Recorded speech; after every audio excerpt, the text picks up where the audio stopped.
दोबारा अपने 74वें चैनल पर रूबरू हो रहा हूँ। बहुत सारे हमारे फ्रेंड्स के या दोस्तों के या मेरे चाहने वालों के मैसेज बार-बार आए कि सर आप कहाँ रह गए, सब ठीक तो है? देखो सब ठीक था।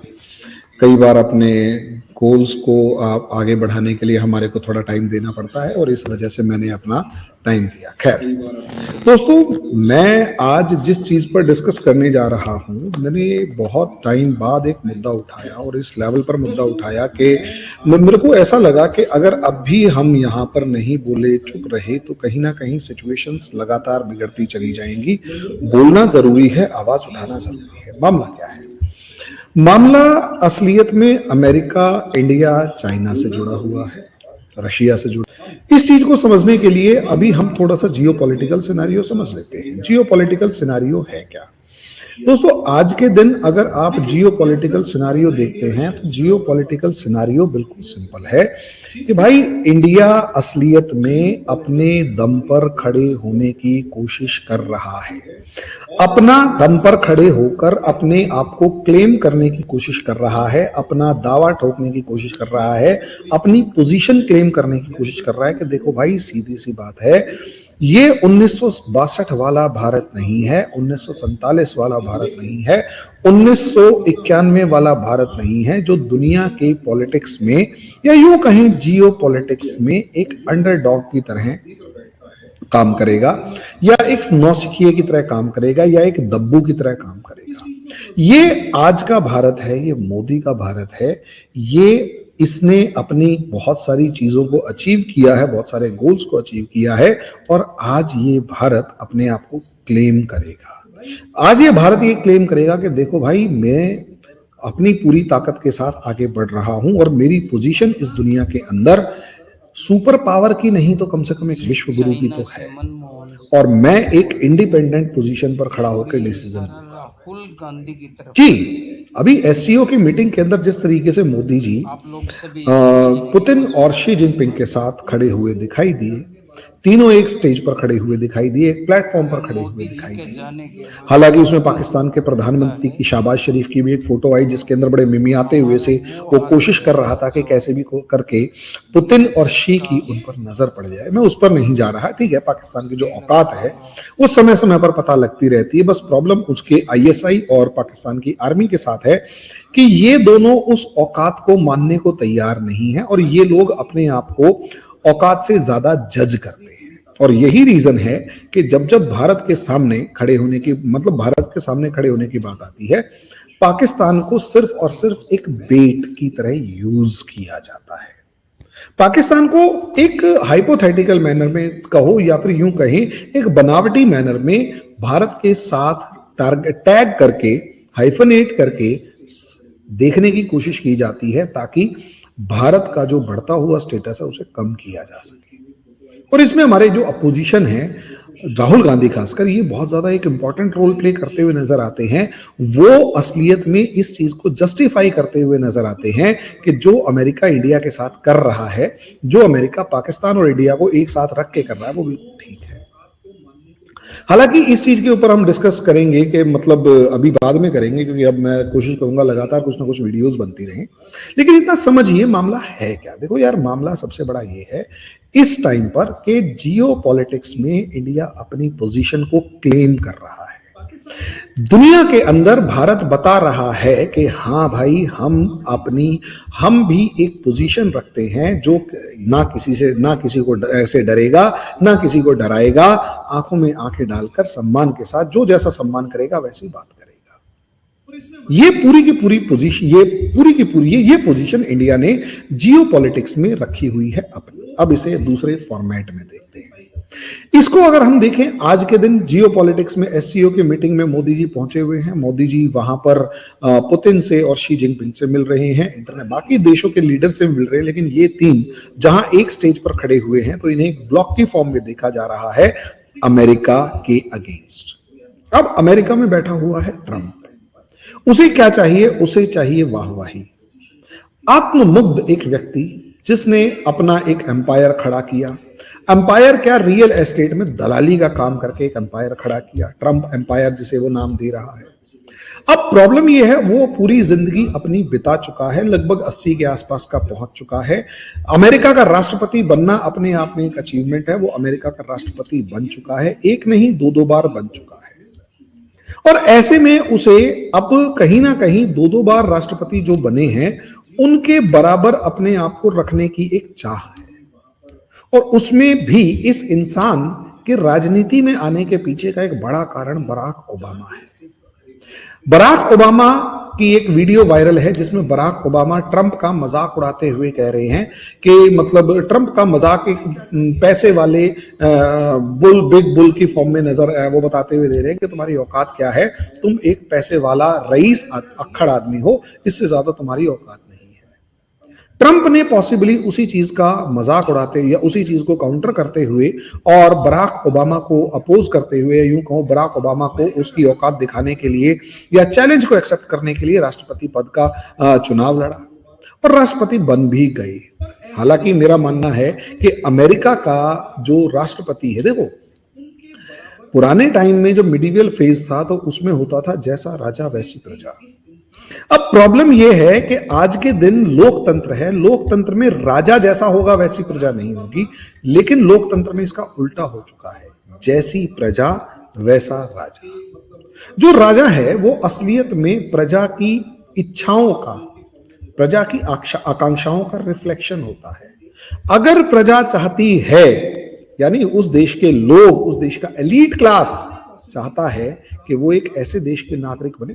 एलीट क्लास का नाम इसलिए लिया क्योंकि दोस्तों होता ये है कि जो बुद्धिजीवी वर्ग होता है, जो उसका उद्योगपति वर्ग होता है, श्रमिक वर्ग होता है, वो अपने आप को कैसे देखते हैं। अगर वो अपने आप को मात्र छोटे से लालची, मतलब बहुत छोटे छोटे लालच के लिए लड़ने वाले समूह के रूप में देखते हैं, यानी उन्हें अपने से मतलब है, देश से उन्हें कोई प्यार नहीं होता, तो वैसा देश पाकिस्तान, बांग्लादेश, पाकिस्तान बनते हुए देर नहीं लगाएगा। अगर वही बुद्धिजीवी वर्ग अगर अपने आप को सिर्फ धर्म के रूप में देखता है तो म्यांमार और बांग्लादेश बनते हुए नजर नहीं है, मतलब बनते हुए देर नहीं लगेगी। वही अगर अपने आप को प्रॉफिट मेकिंग की फॉर्म में देखता है तो अमेरिका बनते हुए देर नहीं लगेगी। लेकिन अगर वही ग्रुप, वही बुद्धिजीवी वर्ग अगर अपने आप को दुनिया में लीड करता हुआ नजर आता है, वो अपने देश की इंसल्ट को अपनी इंसल्ट मानता है और अपनी इंसल्ट को वो कहीं ना कहीं देश की प्रतिष्ठा से जोड़कर देखता है।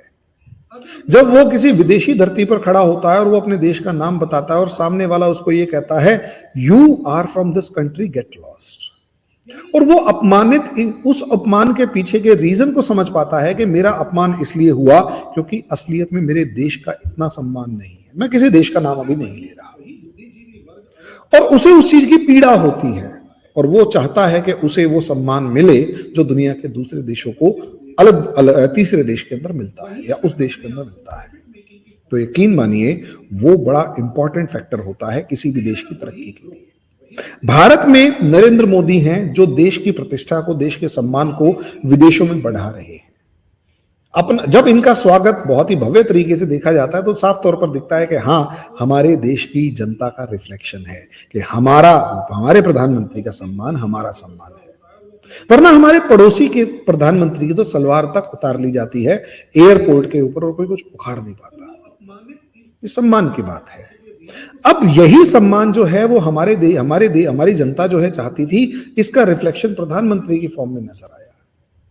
और अमेरिका वाले जॉब स्टार्व्ड लोग थे। अमेरिका वालों को अपनी जॉब्स चाहिए, अपनी लाइफस्टाइल को मेंटेन करने के लिए, अपनी ड्रग्स और बहुत सारी दूसरे वो लाइफस्टाइल को मेंटेन करने के लिए उन्हें एक ऐसा राष्ट्रपति चाहिए जो उनको छोटी मोटी जॉब दे दे या उनको बेनिफिट्स पहुंचा दे। और उनकी जो जॉब्स छिन गई थी उनसे, वो उन्हें वापस दिला दे। तो उनको एक ट्रंप जैसा अक्खड़ आदमी मिला जो ये कहता है मेक अमेरिका ग्रेट समझदार आदमी का है। अब मेक अमेरिका ग्रेट अगेन जब ये बात करता है तो ऑब्वियस सी बात है, वो ये दावा कर रहा था कि उनका पैसा कोई और ले गया, तो उनको बनना चाहिए। अब पिछले वाले कार्यकाल के अंदर वो जो पैसा कोई और ले गया उसे वापस लाने की जो बात की जा रही थी, वहीं से सिचुएशन को समझना होगा। उस लायक कि पिछली बार ट्रंप आया और 4 साल आके काम करके गया, लेकिन वो काफी हद तक वेस्ट हो गया। इंसान भाई अच्छा है, भाई क्यों वेस्ट हो गया? तो वो इसलिए वेस्ट हो गया काफी हद तक जो ट्रंप काम करके गया, क्योंकि उसने कुछ किया ही नहीं। वो चीन से भिड़ गया जाके। अब चीन से भिड़ गया तो ऑब्वियस सी बात है, चीन का वो कुछ नहीं उखाड़ पाया, थोड़ा सा प्रॉब्लम क्रिएट कर पाया। अब इस बार उसे चीन से भिड़ने के साथ साथ अपने लिए नोबेल प्राइज भी चाहिए, क्योंकि बराक ओबामा को नोबेल प्राइज मिला था। वो कम से कम अपने आप को बराक ओबामा के साथ रखना चाहता है। ये वही इंसान है जिसकी वजह से वो राजनीति में आया और उसी को जवाब देने के लिए आया। इसीलिए उसे नोबेल पीस प्राइज के नाम पर, क्योंकि बराक ओबामा, हालांकि मुझे तो बराक ओबामा के जब नोबेल प्राइज, पीस प्राइज मिला, तो मुझे तो ये समझ में नहीं आया कि क्रेडिबिलिटी ऑफ नोबेल प्राइज बची क्या। क्योंकि बराक ओबामा वही व्यक्ति हैं जिन्होंने पूरा अरब स्प्रिंग को एक तरीके से आगे बढ़ाया, और अरब स्प्रिंग को आगे बढ़ाने के बाद हालत ये होकर दी थी कि पूरे का पूरा अरब दुनिया जो है वो जल रही थी। Can you imagine? पूरी अरब दुनिया जल रही थी बराक ओबामा की वजह से। अरब स्प्रिंग, भारत में भी अन्ना हजारे उसी दौर की देन है, और यही चीज बांग्लादेश में करने की कोशिश की गई, लेकिन कर नहीं पाए। शेख हसीना मजबूत थी। पाकिस्तान में हुआ, इंडिया में हुआ, ट्यूनीशिया, लीबिया से लेकर इजिप्ट से लेकर जॉर्डन इजराइल तक हुआ। कितना, और इतना ज्यादा बर्बाद करने के बाद आईएसआईएस जैसी ऑर्गेनाइजेशन खड़ी करने के पीछे का अगर जो श्रेय है वो भी बराक ओबामा को है, लेकिन नोबेल पीस प्राइज। अब ऐसा ही नोबेल पीस प्राइज ट्रंप को भी चाहिए। इसलिए उसे कैसे भी करके पूरी ताकत लगा के क्या चाहिए कि भाई मेरे को पीस करवानी है। अब आप एक बात बताइए, नोबेल पीस प्राइज उसे चाहिए, लेकिन फजीहत हमारे प्रधानमंत्री की कर रहा है पाकिस्तान के साथ जोड़कर। अब वो फजीहत पाकिस्तान को कोशिश कर रहा है, और जब G20 की मीटिंग के अंदर मोदी जी कनाडा जाते हैं और वहां से वापस आ रहे होते हैं, तो आते हुए उनको किस तरीके से कहा गया कि आप अमेरिका होते हुए जाइए। मोदी जी कहते टाइम नहीं है, क्योंकि उस समय पर वहां कौन बैठा है? पाकिस्तान का जनरल। अब ऐसे में ऑब्वियस सी बात है, मोदी जी ट्रंप को कह रहे हैं भैया टाइम नहीं है, और सबसे बड़ी बात तूने सीज फायर नहीं करवाया, इतना समझ ले। अब जैसे उन्होंने कहा कि सीज फायर नहीं करवाया, वहीं से ट्रंप बिधक गया और एक दुश्मनी सी निकाली। सोचकर देखिए, एक देश का राष्ट्रपति, वो जानता है इस चीज को अच्छे तरीके से कि अगर उसके देश के भारत से जाने वाले सामान के ऊपर वो एकदम से इतना टैरिफ लगा देगा, तो उसकी जो आम जनमानस है उसको कितनी समस्या होगी, महंगाई कितनी बढ़ जाएगी।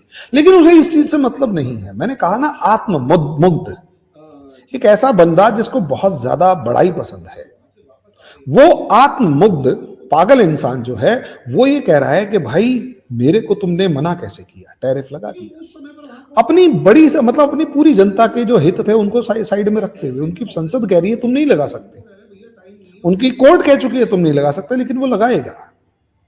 तो ऐसा इंसान जब मोदी जी के ऊपर आरोप लगा रहा है या मोदी जी को सबक सिखाने के लिए टैरिफ लगा रहा है, तो उसका साथ कौन दे रहा है? राहुल गांधी। राहुल गांधी साथ देके कह रहे हैं, मोदी जी को ट्रंप ने फोन किया, Modi Narendra surrender. What the hell, मेरे प्रधानमंत्री को ये कहा जा रहा है नरेंद्र सरेंडर। चलो ठीक है भाई, अब मैं वही तो कह रहा हूं ना, मंद बुद्धि, एक आत्ममुग्ध और एरोगेंट और दूसरा मंद बुद्धि, वो फॉलो कर रहा है।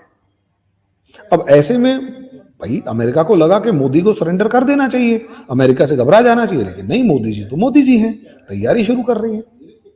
अब आप ये समझिए कि अल्टीमेटली एक समय ऐसा था जब नरेंद्र मोदी, जब चाइना भारत के साथ एंगेज हो रखा था, लड़ाई झगड़ा कर रखा था और गलवान क्लैश हो रखा था, तो उसका काउंटर अगर देखें तो मोदी जी ने अमेरिका के साथ बहुत अच्छे संबंध बनाकर किया। मोदी जी ने जिस तरीके से संबंध बनाकर किया, उसका नतीजा आप लोगों के सामने है कि चाइना के सामने खड़े रहकर 4 साल खड़े रहकर, 4.25 साल खड़े रहकर मोदी जी ने दुनिया को मैसेज दिया कि इंडिया को चाइना से कम समझने की गलती ना करें। और उसका नतीजा भी देखने को मिला। उसका नतीजा ये देखने को मिला कि भाई साहब, मोदी जी ने जिस तरीके से चाइना को काउंटर किया, पूरी दुनिया की कंपनियां बड़े नंबर में, काफी बड़े नंबर में इंडिया आना शुरू कर देती हैं। हालांकि वो दूसरे देश भी गए, लेकिन इंडिया आना शुरू कर देते हैं और बहुत सारे देशों ने तो इंडिया के ऊपर भरोसा करके डिफेंस पैक्ट तक किए। फिलीपींस इसका बेस्ट एग्जांपल है, वियतनाम के साथ इंडिया के रिलेशंस, जापान के साथ, ताइवान के साथ इंडिया के रिलेशंस बेस्ट एग्जांपल है, मंगोलिया के साथ इंडिया के जो रिलेशंस है वो बेस्ट एग्जांपल है। अब आप अंदाजा लगा कर देखिए किस लेवल पर सिचुएशंस यहां पर नजर आती है। जब मैं आपको कहूं कि हाँ भाई, मोदी जी ने चाइना को जवाब दिया, अब चाइना को भी समझ में आ गया भाई इस सरकार से उलझना संभव नहीं है, तो इसका नेक्स्ट लेवल क्या। चाइना ने इंडिया के साथ, और दूसरी तरफ ट्रंप आ गया जो चाइना को गालियां बकता हुआ आया। अब यहां से आपको पूरा सिचुएशन को समझना है। ट्रंप जब चाइना के से लड़ने झगड़ने या गालियां बकता हुआ आया तो हालत तो चाइना की भी खराब थी। याद कीजिए कजान के अंदर जो ब्रिक्स की मीटिंग हुई थी, वहां पर मोदी जी और शी जिनपिंग की मुलाकात हुई थी।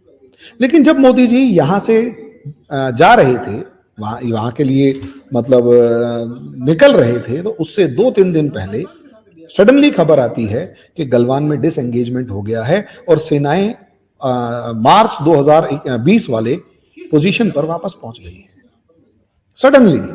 ये क्या था? ये चाइना की डेस्परेशन थी कि ट्रंप के आने से पहले इंडिया से किसी तरीके के कोई ना कोई डील हो जाए और इंडिया के रास्ते खुल जाए।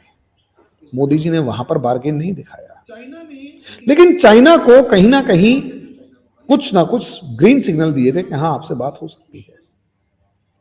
आज वही मोदी जी, जब ट्रंप एक ऐसी तोप है जो किस तरफ चलेगी पता नहीं, किसको घायल करेगी पता नहीं, क्योंकि ये कोई एक श्रूड पॉलिटिशियन नहीं जिसके हर शब्द का मतलब होता है।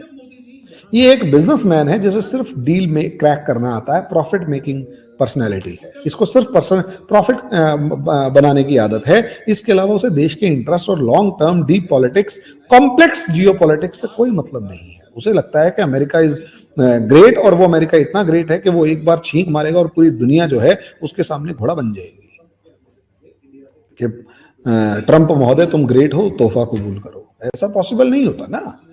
अब प्रॉब्लम यही है कि उसने हर किसी को हड़काया कि टैरिफ टैरिफ टैरिफ, और पूरी दुनिया झुक गई। तो मैंने वही तो कहा, इंडिया अपनी जियो पॉलिटिक्स का दावा कर रहा है, अब अपनी जियो पॉलिटिकल स्ट्रेंथ का दावा कर रहा है, और इस बार ट्रंप को साफ कह दिया नो, और नो मीन्स नो। ट्रंप भड़क गया, पूरी कोशिश करी कि चाइना के साथ हाथ ना मिलाए, ना जाए एससीओ। मोदी कह रहे हैं तुझे समझ में ही नहीं आया अभी क्या हुआ है। मैं चाइना के साथ खड़ा हुआ हूं, मतलब मैं चाइना को 5-4 साल से एंगेज कर रहा हूं, और तेरे चाइना का नाम लेके तुमसे दोस्ती करके बहुत सारे रिलेशंस एस्टैब्लिश कर लिए। और अब प्रॉब्लम यह है कि तेरे नाम पे भी तो चाइना से डील करूंगा मैं, और ट्रंप के नाम पे चाइना से डील करने पहुंच गए। ट्रंप इस चीज को बर्दाश्त नहीं कर पा रहा। अपना अपोजिशन लीडर तो आप जानते ही हैं कितना महान है। अब ट्रंप जब इस चीज को बर्दाश्त नहीं कर पा रहा, तो सोचिए जियो पॉलिटिक्स के अंदर उसने एक नया पैतरा चल दिया। नया पैतरा पीटर नोवारो नाम का बंदा, जिसने साफ तौर पर कहा कि भारत के ब्राह्मण दूसरे भारतीयों की कीमत पर मुनाफाखोरी कर रहे हैं, इसे रोके जाने की जरूरत है। देखो यहां 2 स्टेटमेंट्स नजर आती हैं। पहला, भारत के ब्राह्मण, अब वो ये कह सकते थे कि एलीट क्लास, वो ये कह सकते थे बिजनेस क्लास, वो ये कह सकते थे upper caste. Why typically Brahmins? Brahmin ही क्यों? तो पहले मैं आपको यह बता दूं कि असलियत में यहां पर ब्राह्मण का मतलब 2 तरीके से है। एक, एलीट पढ़ी लिखी क्लास, दूसरा ब्राह्मण बाय कास्ट। अब हमें यहां समझना होगा कि ब्राह्मण बाय कास्ट को ही स्पेसिफिकली पॉइंट आउट क्यों किया गया, जबकि भारत के अंदर आज के दिन किसी बहुत बड़े बिजनेसमैन का नाम बता दो जो ब्राह्मण हो, अडानी, अंबानी, टाटा, बिड़ला, कोई एक बिजनेसमैन नाम बताओ, या अजीम प्रेमजी वगैरह जो ब्राह्मण हो। तो मुझे ऐसा लगता है कि उस ब्राह्मण का मतलब कौन सा था या क्या कहा है उसने, एक बार देखना पड़ेगा। हालांकि कई जगह दावा किया जा रहा है कि पीटर नोवारो का जो ब्राह्मण का मतलब वो एलीट क्लास से है, लेकिन सवाल तो यही है, तो एलीट क्लास है तो अपर कास्ट या उच्च वर्ग या कुछ भी कहा जा सकता था। Why he use a specific term ब्राह्मण? इसके पीछे का लॉजिक अगर आप समझते हैं तो यहां ब्राह्मण मीन्स हिंदुत्व, अब आप कहोगे ब्राह्मण मीन्स हिंदुत्व क्यों?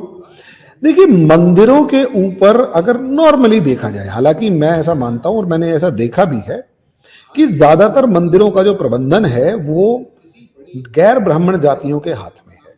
और बहुत सारे मंदिर आपको ऐसे मिलेंगे जहां पर पुजारी उस पर्टिकुलर कास्ट का, एक पर्टिकुलर क्लैन का, एक पर्टिकुलर रीजन का, या वही होगा, जरूरी नहीं है वो ब्राह्मण हो, और जरूरी ये भी नहीं है कि वो वैदिक परंपराओं के अनुसार ही काम कर रहा हो, मंदिर चल रहा हो। बहुत सारे मीणा समाज के मंदिर मिलेंगे जहां पुजारी मीणा है। जाट समाज के बहुत सारे मंदिर हैं जहां पुजारी जाट है। यादव समाज के बहुत सारे मंदिर हैं जहां पर जो पुजारी है वो यादव मिलेगा। वाल्मीकि समाज के बहुत सारे मंदिर हैं जहां पुजारी वाल्मीकि समाज से मिलेगा। तो ये कहना कि ये जो पुजारी है ये ब्राह्मण है, यही हिंदुत्व है, मैं उस चीज को हिंदुस्तान के मामले में नहीं मानता, क्योंकि वैदिक धर्म की परिस्थिति अलग है, उसके ऊपर हम डिस्कस बाद में करेंगे। लेकिन ट्रंप ने क्या पोर्ट्रे किया, या ट्रंप के इस पीटर नोवारो ने क्या पोर्ट्रे किया कि ब्राह्मण जो है वो मुनाफाखोरी कर रही है। ब्राह्मण मुनाफाखोरी कर रहे हैं, यानी कि जो भी भारत का प्रॉफिट है वो सारा ब्राह्मण खा रहे हैं। और उसके बाद कह रहा है इसे रोकने की जरूरत है, यानी वो अमेरिका चाहता है भारत के अंदर इंटरफियर करके इसे रोके। ये अमेरिकन हेजमनी ही है, अमेरिका की प्लानिंग ही है। अमेरिका साफ तौर पर ये भाई ये चीज बांग्लादेश में किया कि बांग्लादेश में शेख हसीना की सरकार जो है वो बहुत ताकतवर हो गई है, ये डेमोक्रेटिक नहीं है, हमें इसे रोकना है। रब तू है कौन रोकने वाला? लेकिन नहीं, क्योंकि अमेरिका दुनिया का दादा बना फिरता है, क्योंकि अमेरिका दुनिया का बॉस है, अपने आप को बॉस क्लेम करता है, तो इसलिए उसे इन चीजों में रोकना जरूरी है। तो क्या उस देश का भला करता है? यूक्रेन देख लो, इजिप्ट देख लो, ट्यूनीशिया, लीबिया, मोरक्को, लेबनान देख लो, पैलेस्तीन देख लो, युगोस्लाविया को देख लो, अफ्रीकन कंट्रीज को देख लो, वियतनाम को देख लो। क्या अमेरिका ने किसी एक देश का भला किया? पाकिस्तान को देख लो, अफगानिस्तान को देख लो, ईरान को देख लो, सीरिया को देख लो। किसी एक देश में घुसकर अमेरिका ने क्या उस देश का भला किया? लेकिन जब भी अमेरिका घुसा सबसे पहले क्या कहता है कि हाँ यहां ये जो सरकार है ना इसे बदलना जरूरी है। प्रॉब्लम ये है, वो ये जानता है यहाँ इंडिया के मामले में कि मोदी पर सीधा हमला करने का मतलब है कि इंडिया का जो क्लास है, इंडिया का जो मतलब राष्ट्रवादी है, नेशनलिस्ट है, वो मोदी के सामने और मजबूती से खड़ा होगा। इसलिए वो मोदी के खिलाफ कुछ नहीं कह रहा। उसने इंडिया की फॉल्ट लाइन कास्ट के लाइन के ऊपर डिवाइड करने की कोशिश करी और ये कहा ब्राह्मण जो है ना ये तुम्हारे सारे पैसे खा रहा है। याद करो बॉलीवुड के अंदर ब्राह्मण जो है वो रेपिस्ट दिखाते, ब्राह्मण को रेपिस्ट दिखाते थे। याद करो ब्राह्मण को क्या नाम है सूदखोर, बनिए को सूदखोर दिखाते थे। सुखी लाला मदर इंडिया के अंदर ये मूवीज बनाने वालों ने, और किसी भी मुसलमान को तो बहुत ही पवित्र और सब चीज है। आज आप रेप केस उठाकर देख लो, कितने बड़ी संख्या के अंदर मुसलमान रेप केस के अंदर शामिल होते हैं, लेकिन नहीं, पोर्ट्रे बहुत अच्छा करना है। वही चीज यहां पर है, ब्राह्मण को पोर्ट्रे किया जा रहा है कि ये तुम्हारा हक मार रहा है। राहुल गांधी भी तो यही कह रहा है ओबीसी एससी एसटी के मामले में। राहुल गांधी भी तो यही कह रहा है कि जनगणना होनी चाहिए, जातिवादी जनगणना होनी चाहिए। फिर उसके बाद राहुल गांधी यही तो कह रहा है कि इतने सारे जो पैसे हैं ये जो मतलब दुनिया भर के अंदर जा रहे हैं, सॉरी ये मतलब जितनी भी संपत्ति है उसका सर्वे होना चाहिए, और किसके पास कितनी संपत्ति है उसका हमें पता होना चाहिए। उसके बाद हम सबसे संपत्ति छीन लेंगे, देंगे किसको बाद में देखेंगे। यानी आप क्लास कॉन्फ्लिक्ट क्रिएट करवाइए, लड़ाई करवाइए। उसके बाद रिजर्वेशन के मामले में सबको रिजर्वेशन मिलना चाहिए। व्हाट द हेल, 60% रिजर्वेशन देने के बाद भी सबको रिजर्वेशन मिलना चाहिए। स्कूल्स की बात नहीं करेगा। लेकिन अब यहां अमेरिका ने दो इंटेंशंस दिखा दी। एक, राहुल गांधी को एक लॉजिक दे दिया या एक बात कह दी, मैसेज दे दिया कि जातियों के ऊपर और ब्राह्मणों के ऊपर शोर मचा। राहुल गांधी पटर पटर करने लग जाएगा और उसके बाद शोर मचाना शुरू कर देगा और कहेगा कि अब अमेरिका कहेगा कि क्योंकि Rahul Gandhi election commission of India पे वो कर रहा है, और कोई बड़ी बात नहीं 2029 के अंदर कांग्रेस खड़ी होकर कहे कि I don't believe in election commission, मैं इलेक्शन नहीं लड़ रहे और ये इलेक्शन फ्री एंड फेयर नहीं है, अमेरिका की अध्यक्षता में इलेक्शन होनी चाहिए। भाई एक बात बताओ, सुप्रीम कोर्ट के ऊपर भरोसा नहीं, क्योंकि प्रियंका वाड्रा कह चुकी कि सुप्रीम कोर्ट कौन होता है? राहुल गांधी की देशभक्ति पर सवाल उठाने वाला, अरे वाह, सुप्रीम कोर्ट कौन होता है? तो राहुल गांधी कौन होता है इलेक्शन कमीशन ऑफ इंडिया के ऊपर आवाज उंगली उठाने वाला? लेकिन वो तो उठा रहा है। शॉर्ट में कहने का मतलब यह है दोस्तों कि ये गांधी परिवार आज के दिन भारत के दुश्मनों का एजेंट बन चुका है। भारत का दुश्मन जो बाहर बैठा हुआ है वो बड़ी सफाई से इस तरफ इशारा करता है और इस तरफ एक इशारा देता है और राहुल गांधी उस इशारे को पकड़ के उसके ऊपर भारत के समाज को, भारत को कमजोर करने पे लग जाता है, भारत का अपमान करने में लग जाता है और भारत के समाज को बांटने में लग जाता है। इसीलिए मैंने कहा कि जियो पॉलिटिक्स और डोमेस्टिक पॉलिटिक्स एक दूसरे से जुड़ी हुई है। अगर हमने समझदारी से काम नहीं लिया तो यूक्रेन वाला हाल हमारा होगा और बतेरे ऐसे देश हैं जो बर्बाद हो चुके हैं और अमेरिका ने उसके सारे रिसोर्सेज पर कब्जा कर लिया। ये ब्राह्मण इसलिए नहीं कि मैं एक परिवार विशेष में पैदा हो गया, बल्कि इसलिए कि अल्टीमेटली ये जो व्यवस्थाएं चल रही हैं वो कितनी खतरनाक है और उसमें हमारे देश की सबसे बड़ी समस्या ये है कि हमारे देश का जो विपक्ष है, मुख्य विपक्षी दल है, वो अमेरिका के इशारों पर नाच रहा है। अमेरिका द्वारा थूके गए जहर को, भारत पर थूके गए जहर को चाट रहा है और उसके बाद उसे हमारे ऊपर थूक रहा है। तो आप लोगों का बहुत बहुत और समस्या ये है उस जहर को हमारे बहुत से लोग निगल कर एंजॉय कर रहे हैं। हाँ, मैं अभी बहस में देख रहा था, एक बंदा वो ब्राह्मण समाज से वो खड़ा हो गया, वो कहता है हमें, फिर वो उल्टा सीधा बोलने लगा। मैंने उसको समझाया, मैंने कहा आप जियो पॉलिटिक्स और डोमेस्टिक पॉलिटिक्स को अगर समझेंगे नहीं तो काम कैसे चलेगा। प्रॉब्लम यही है कि यहां पर हमें समझना होगा, बड़े सोच समझकर चलना होगा। मेरे समाज, मेरे देश को बांटने का बहुत बड़ा षड्यंत्र चल रहा है। और हां, अभी तक तो मैं कुछ वो नहीं कहता था, लेकिन अब मैं ये जरूर कहूंगा कि जो बीजेपी है एकमात्र ऐसी पार्टी है जो देश के दुश्मनों और भारत के बीच में खड़ी हुई है और उनमें उनके लीडर मोदी खड़े हुए हैं। हम कम से कम उनके इस प्रयास में सपोर्ट नहीं कर सकते तो कम से कम उन्हें अपोज ना करें और अमेरिका की इन गंदी चालों को समझें। सोचिए, मोदी का प्रभाव, यूक्रेन वॉर को मोदी वॉर कहा जा रहा है, मोदी वार, मोदी का युद्ध। क्यों? क्योंकि मोदी उनकी बात नहीं मान रहा, अपनी जो सही है उस रास्ते पर चल रहा है, जो देश हित है उस रास्ते पर चल रहा है। खैर दोस्तों, बड़े दिनों बाद बनाया, बहुत सारी चीजें मेरे अभी लाइन में आने में टाइम लगेगा। अभी हम इस डिस्कशन को यहीं तक रखते हैं। मेरे चैनल को लाइक करें, सब्सक्राइब करें, शेयर करें, बेल आइकन जरूर दबाएं। आगे वीडियो के लिए कोशिश करूंगा अब डेली आऊं। अभी के लिए इतना ही।